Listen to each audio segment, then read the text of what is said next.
how do you even begin to unpack Cyberpunk 2077? I mean, this is a game that's been hyped for so many years that it already has tremendous shoes to fill. And to be perfectly honest, that's kind of not fair. So, putting all the hype aside, does Cyberpunk deliver? Well, in some ways, yes, and unfortunately, in other ways, not so much.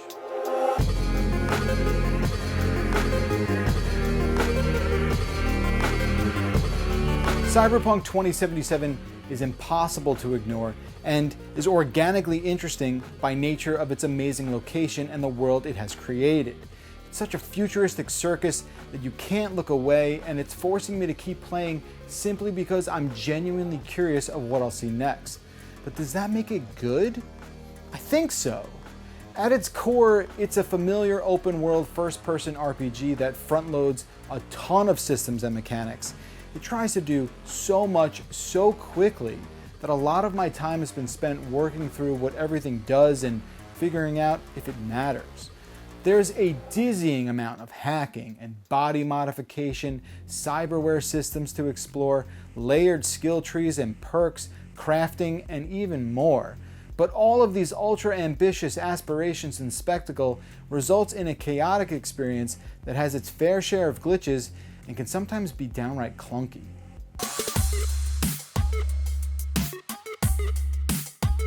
So real quick, before we go deeper, we're posting my impressions video now because today's embargo lifts the curtain on all custom captured footage. Everything you see here was captured by me on an NZXT machine running an NVIDIA RTX 3080 in 4K with ray tracing and quality settings pretty much maxed out.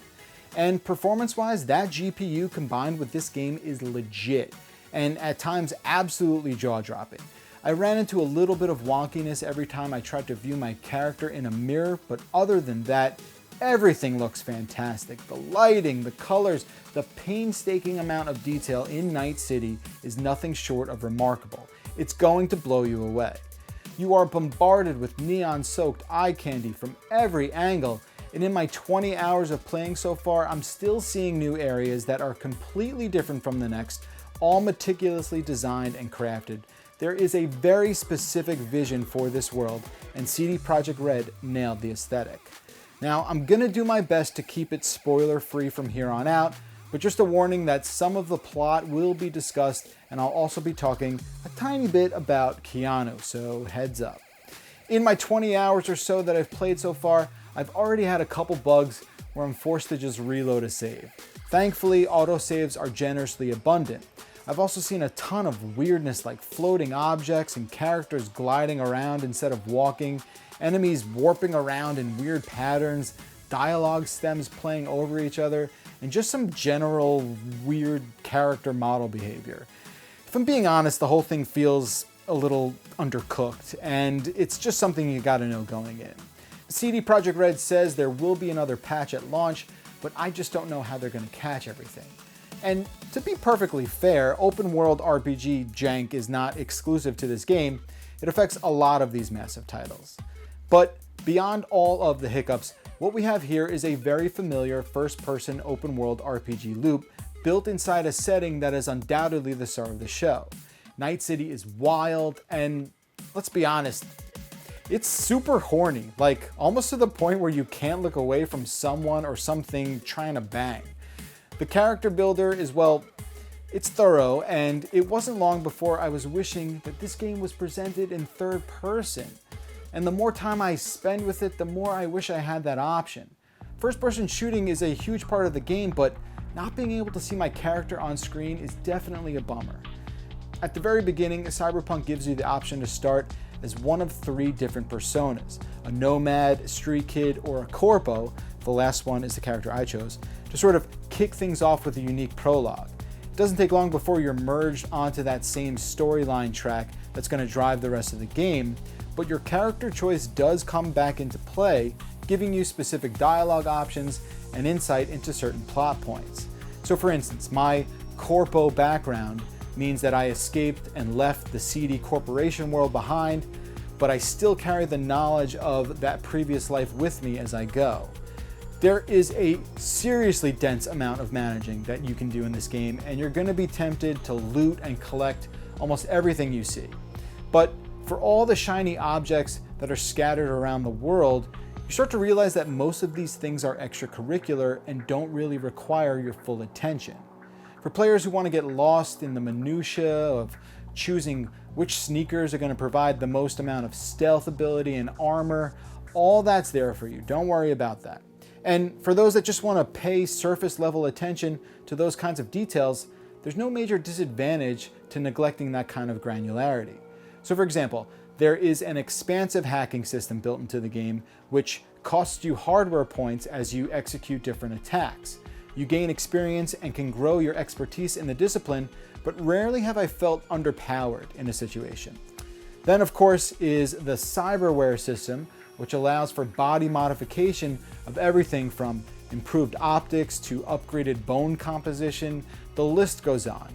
It's really an exciting idea, and you can spend hours visiting Ripper docs to install these body mods, but so far I haven't felt a lot of pressure from the game to seek that out.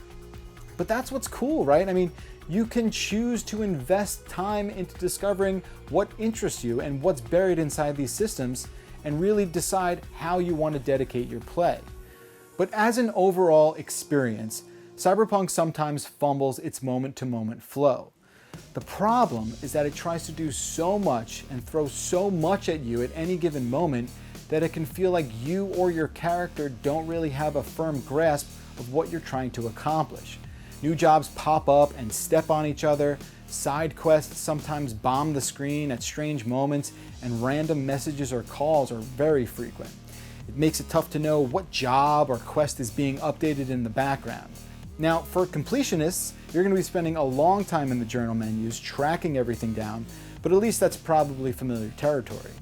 Now, if you ignore all the side quests and try to mainline the story, there's a more cohesive narrative that's filled with enough surprising twists to keep you guessing and chasing.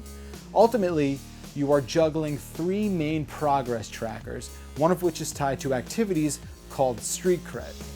Earlier, I mentioned how I really like a third-person option for this game, but I have found the first-person shooting to be pretty solid. You can also wield melee weapons or just fist fight, but I haven't really been enjoying that as much. Just like Night City, the storyline is a holographic acid trip that has you rubbing elbows with some of the town's seediest movers and shakers. You'll make temporary allies and enemies and never really know who to trust. And then, of course, there's Keanu Reeves, who, I gotta admit, I was really on the fence about, but A, how can you ever be mad at Keanu Reeves? And B, I think the way he's implemented in the game is super smart. The character is perfectly suited for him. That part is great. But when you're not following up on the main objectives, Cyberpunk's side story offerings have left me wanting more by comparison.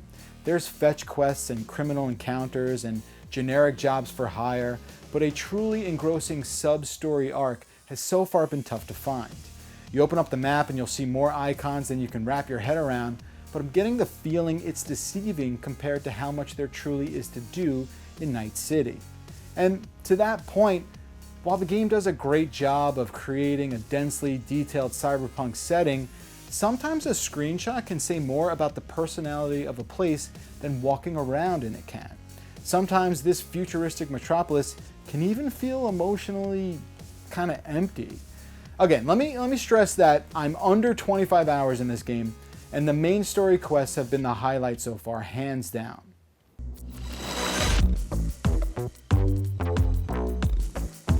About halfway through, I was introduced to something called a brain dance, and that's been a really satisfying mechanic that lets you scrub through a recorded event and examine different layers of details like sound sources, visual clues, and more. It's kind of like a VR detective mode. By now, we're all familiar with that cyberpunk motif. It's not exactly the cult genre it used to be, and 2077 follows a similar implementation of the neon noir pacing like we've seen in the Blade Runner movies. A lot of it is spent in conversation, and it's going to take up a substantial chunk of your time.